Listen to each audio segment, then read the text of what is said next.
J'entends votre argumentation, mais vous comprendrez que à l'époque, pour les chauffeurs de taxi, ils se sentaient reconnus comme profession réglementée et défendus en cela par votre ministère et par le ministère des Transports. Et s'ils n'avaient pas connaissance à quel point les liens entre le ministère de l'économie et les dirigeants d'Uber étaient aussi proches, et ils l'ont découvert par les Uber Files, ils avaient bien compris que l'orientation idéologique du ministre de l'économie, Emmanuel Macron, était en faveur de la déréglementation, y compris de leur secteur, et pour un soutien à cette ubérisation agressive qui se développait. Et que cette question des deux arrêtés a été vécue totalement autrement du point de vue des acteurs en question, les uns ayant considéré que le deuxième arrêté était une victoire, les autres au contraire que c'était un renoncement à contrôle. Quoi qu'en dise en termes d'explication le préfet monsieur Nunes que nous avons auditionné. Sur la question du deal passé entre Macron et Travis Kalanick, le terme de deal a été celui d'Emmanuel Macron dans les révélations d'Uber Files. C'est lui qui utilise ce terme, qu'il est arrivé à un deal. Il y a notamment en janvier 2015 une deuxième rencontre entre Travis Kalanick et Emmanuel Macron, où on a certes Uber qui est confronté par les enquêtes judiciaires pour travail dissimulé, où il y a des arrestations de chauffeurs d'Uber Pop. Suite à cette deuxième rencontre, les éléments que nous avons par les Uber Files sont les suivantes. Un dirigeant lobbyiste d'Uber, qui était présent à cette deuxième rencontre à Bercy, envoie un compte-rendu aux avocats de l'entreprise.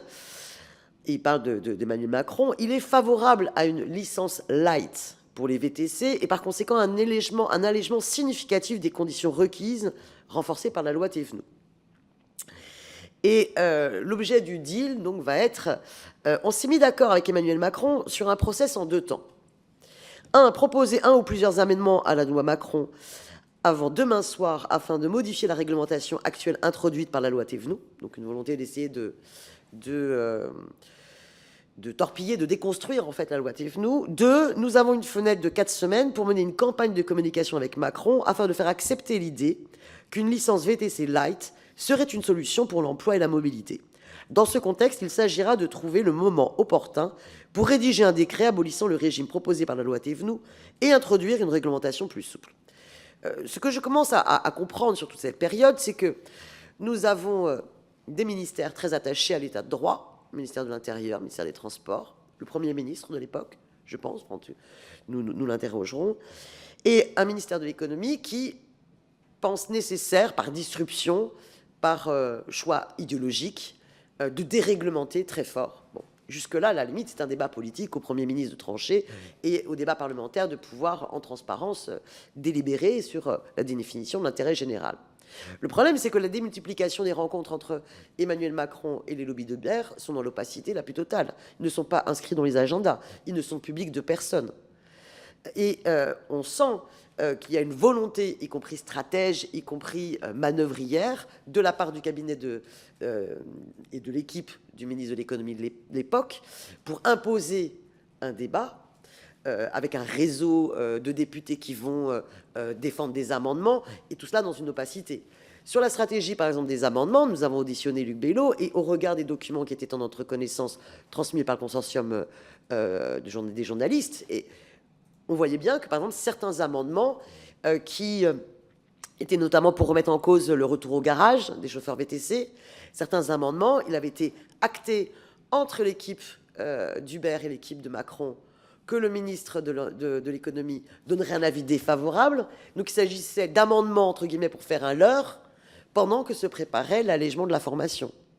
C'est-à-dire que pendant que vous aviez des ministères qui faisaient appel à Thévenoud, puis par la suite à Grand-Guillaume pour essayer de trouver un compromis le plus respectueux de l'état de droit et répondait aux enjeux, eh bien, on avait quand même une autre stratégie de la part d'Emmanuel Macron. Est-ce que vous pouvez,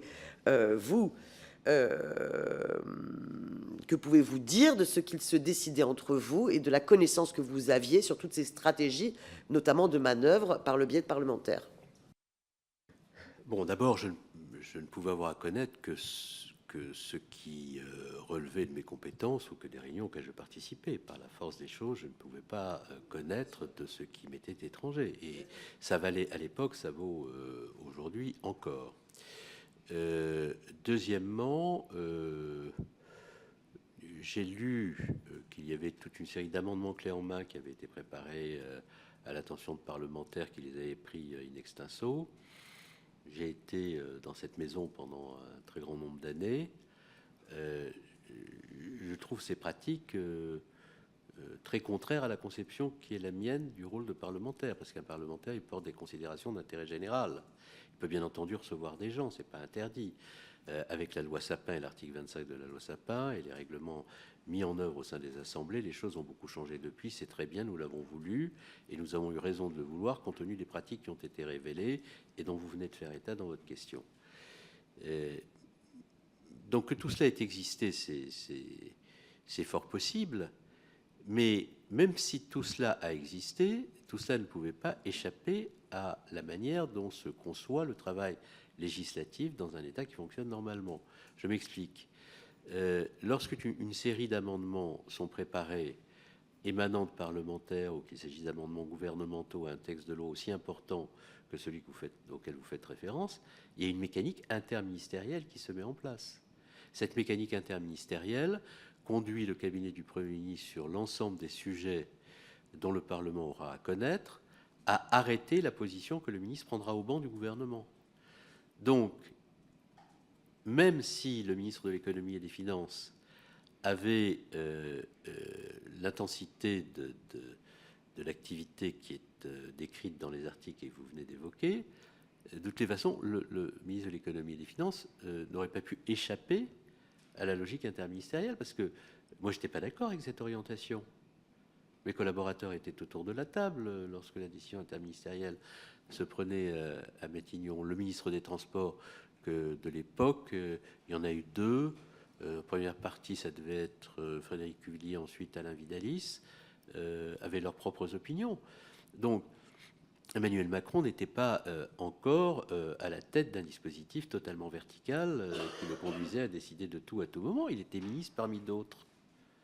Bon. Et donc, vous voyez, même si Emmanuel Macron avait voulu, à ce moment-là, avec les Uberfiles, faire tous les deals du monde, il n'aurait pas pu les faire seul. Bon. Et il aurait eu en face de lui des gens qui s'y seraient opposés pour toutes les raisons que j'évoque depuis le début de cette audition.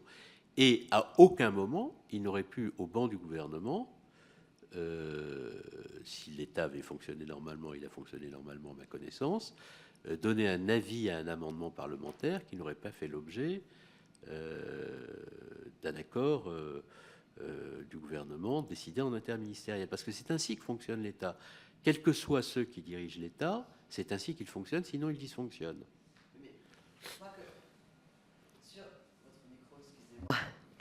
Sur l'histoire de cet amendement et de l'avis défavorable du ministre, comprenez la manœuvre en fait révélée par les journalistes. Il ne s'agit pas de dire que l'avis du ministre de l'économie était contraire à celle du gouvernement, bien au contraire, mais qu'il s'agissait à un moment donné d'une organisation de manœuvre, pousser des amendements, néanmoins avoir des avis défavorables sur ces amendements conformément à l'intérêt du gouvernement pour pouvoir montrer les menaces possibles dans l'hémicycle sur une certaine orientation et mieux faire passer un compromis sur la formation.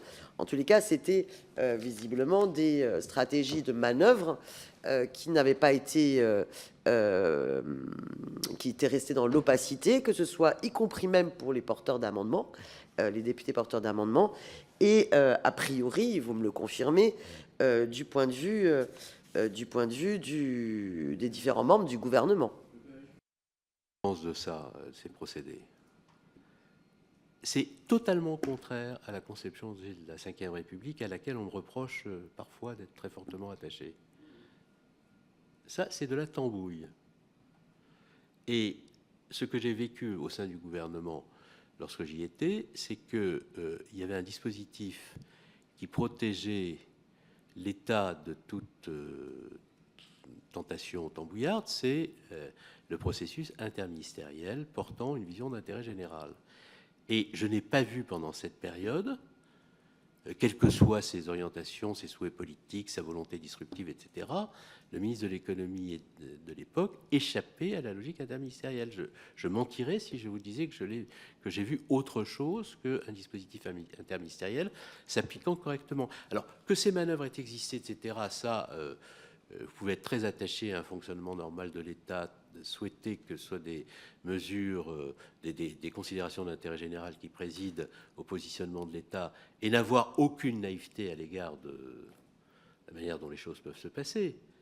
Et je vous confirme que je n'ai aucune naïveté. Mais le dispositif de fonctionnement de l'État, sous l'autorité du président de la République et du Premier ministre à l'époque, à mon avis, était de nature à éviter que le dispositif ne dérape. En tous les cas, c'est le sentiment que j'en ai eu.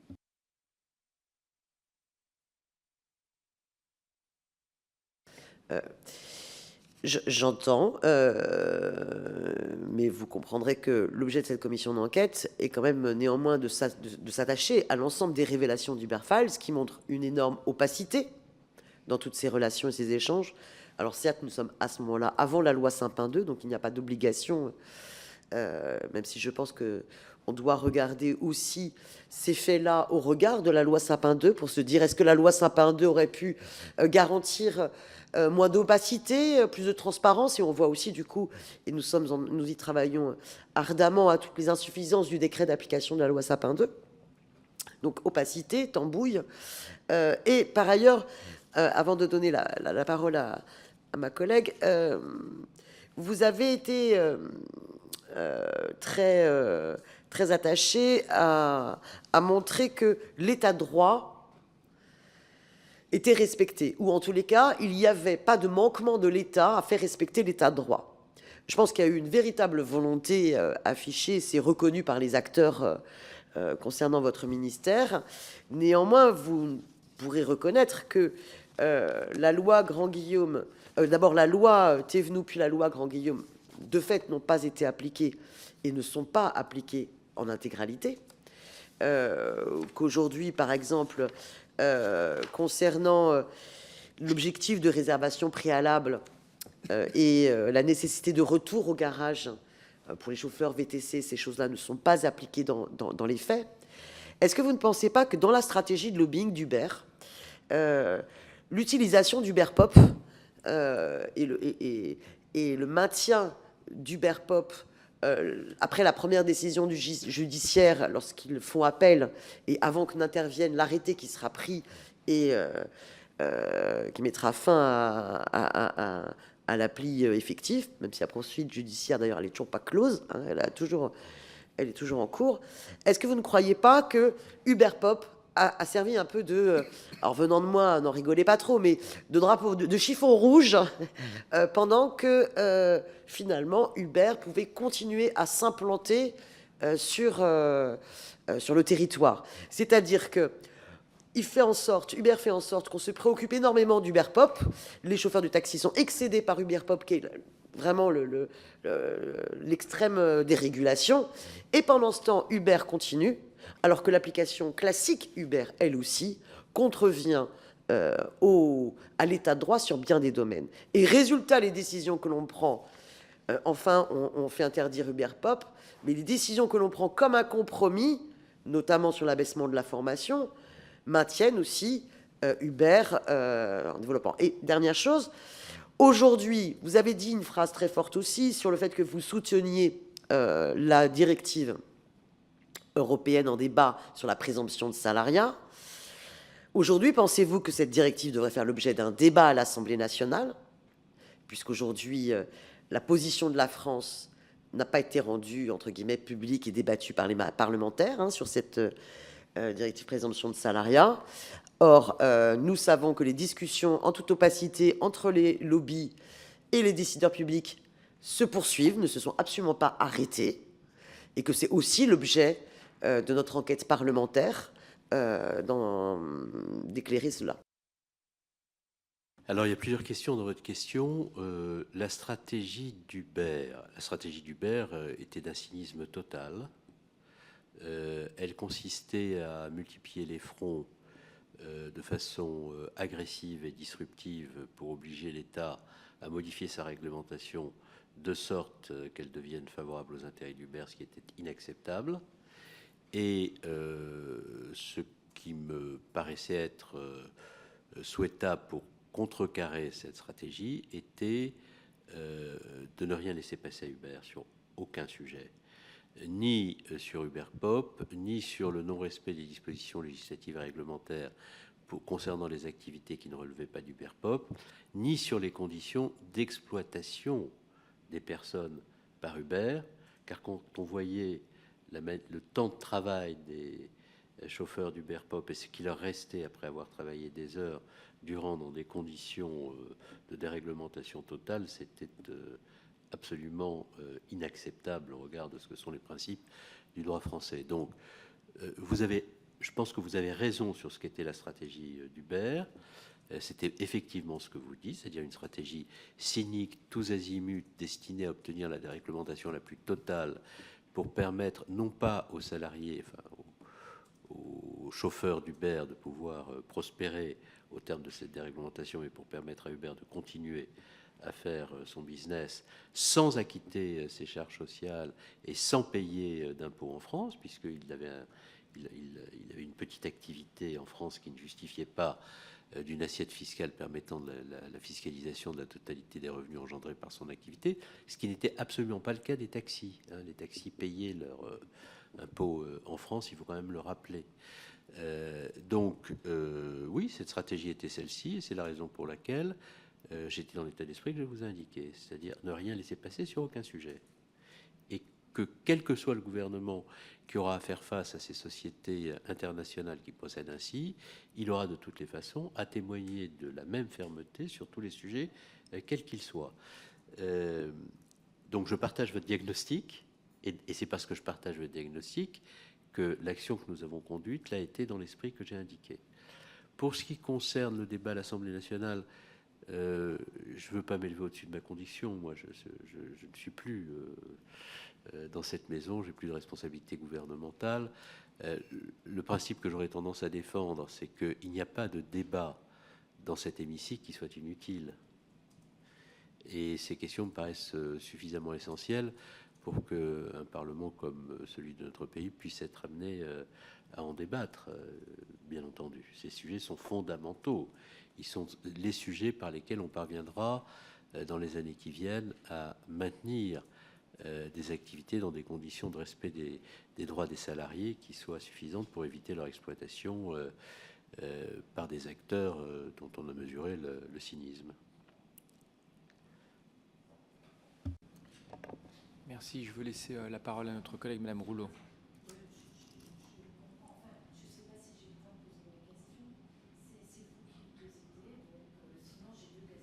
Bon, est-ce que vous pouvez poser vos deux questions en même temps, peut-être, à ce moment-là, et comme ça, on laisse le Premier ministre répondre et conclure.